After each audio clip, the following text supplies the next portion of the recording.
Welcome back to Bigg Boss Malayalam season 6 ലാലേട്ടന്റെ episode. നമ്മളിങ്ങനെ wait ചെയ്തിരുന്ന എപ്പിസോഡ് ഇന്നലെ ഉണ്ടായിരുന്നു. വന്നെത്തിയതും ലാലേട്ടൻ ശ്രീതുവിന്റെ birthday wishes, belated birthday wishes ഒക്കെ കഴിഞ്ഞ് പവർ ടീമിന്റെ ഒരു പവർ എങ്ങനെയുണ്ടായിരുന്നു എന്നുള്ളതൊക്കെ ചോദിച്ചിട്ടുണ്ടായിരുന്നു. പിന്നെ നമ്മുടെ ഇങ്ങനെ ആർമി ടാസ്ക് അതിൽ ബെസ്റ്റ് ആയിട്ട് പെർഫോം ചെയ്തത് നൂറയാണ് എന്നുള്ളതിന് അതിനൊരു കുഞ്ഞു ഒരു മിനിയേച്ചർ നൂറയ്ക്ക് ഗിഫ്റ്റ് ആയിട്ട് കൊടുത്തിട്ടുണ്ടായിരുന്നു. പിന്നെ ആ യെല്ലോ ബോൾ വീശതാരെന്നൊക്കെ ഞങ്ങൾ കണ്ടു.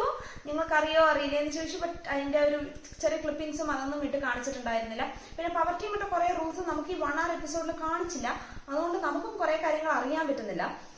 പിന്നെ നോമിനേഷനിൽ വന്നതിൽ ഇന്നലത്തെ ഇതിൽ ജാസ്മിൻ, ഗബ്രി, ഋഷി, ഹൻസിബ ഈ 4 പേരെ മാത്രം നിൽക്കാമെന്ന്, ബാക്കി എല്ലാവരും ഇരിക്കാം. ബാക്കി എല്ലാവർക്കും നാളത്തേക്ക്, അതായത് ഇന്നത്തേക്കാണ് എവിക്ഷൻ ഉണ്ടാവോ ഇല്ലയോ എന്നുള്ളത് പറയേ. ഇവര് 4 പേരും ആക്ടിവിറ്റി റൂമിൽ, 4 പേരും ഫസ്റ്റ് ആക്ടിവിറ്റി റൂമിന്റെ വരുന്നതിന് മുമ്പിൽ ഇവർക്ക് എവിടെയാണ് ഫേവറേറ്റ് സ്ഥലം അവിടെ നിന്ന് സംസാരിക്കാം. സോ ഹൻസിബ ആൻഡ് ഋഷി ബെഡ്റൂമിലും, ഇവർ രണ്ടുപേരും ഇവരുടെ ഒരു ഷോപ്പിൽ നിന്ന് കുറെ നേരം സംസാരിക്കുന്നുണ്ടായിരുന്നു. അപ്പൊ ഗബ്രിയും ജാസ്മിൻ പുറത്ത് വന്നിട്ട് നമുക്ക് രണ്ടുപേരും കൂടെ തീരുമാനം എടുത്തിട്ട് പിന്നെ എന്നൊക്കെ പറഞ്ഞാൽ അപ്പൊ രണ്ടുപേരും എന്തോ തീരുമാനമൊക്കെ എടുത്തിട്ടുണ്ടാവണം. മൈ ബി പുറത്ത് വന്ന് ആക്ടിവിറ്റി ഏരിയയിൽ വന്നിട്ട് ഒരു സ്ക്രാച്ച് കാർഡ്, സ്ക്രാച്ച് കാർഡ് അങ്ങനെ എടുത്തപ്പോൾ ഋഷി ആൻഡ് ഹൻസിബ സേവ്ഡ് എന്ന് വന്നു. എല്ലാവരും പ്രൊഡിക്ഷൻ ഹൻസിബ പോകുന്നായിരുന്നു. അപ്പൊ ഇവർ രണ്ടുപേരും ഓക്കെ മൈ ബി പോവില്ല, പ്രാങ്ക് ഒക്കെ ആയിരിക്കും എന്ന് വെച്ച് ഇവരെ വീണ്ടും ഒരു ആക്ടിവിറ്റി റൂമിലേക്ക് കൊണ്ടുപോയി ഇവർ രണ്ടുപേർക്കും ഉള്ളൊരു, ഇവർ രണ്ടുപേരും ഫ്രണ്ട്ഷിപ്പ് എന്നുള്ള ഒരു, ഈ ഒരു റിലേഷൻഷിപ്പ് എന്നുള്ള ഒരു വീഡിയോ കാണിച്ചത്. ഇറ്റ് വാസ് നൈസ്, നല്ല ക്യൂട്ടായിരുന്നു വീഡിയോ. പിന്നെ പെട്ടെന്നൊരു ട്വിസ്റ്റ്, ഗബ്രി പോയി.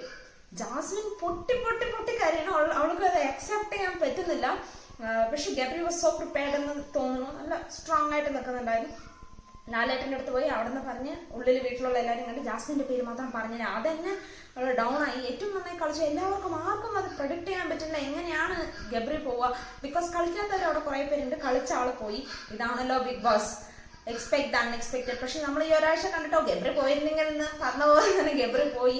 അപ്പൊ എല്ലാവർക്കും മൈൻഡ് സെറ്റ് ഒരേപോലെയാണെന്ന് തോന്നുന്നു. സോ ഇന്ന് ആര് പോകും നോക്കാം. ഇന്നും കൂടെ ഒരാൾ പോകണമെങ്കിൽ കുറച്ചും കൂടെ നന്നായിരുന്നു. ഇനി രതീഷിനെ പുറത്താക്കണം, മതി ഗസ്റ്റ് ഒക്കെ മതി എന്ന് പറഞ്ഞ് പുറത്താക്കണം എന്ന് തോന്നുന്നു. So let's see how it goes. Keep watching Big Boss Malayalam Season 6 on Disney+ Hotstar.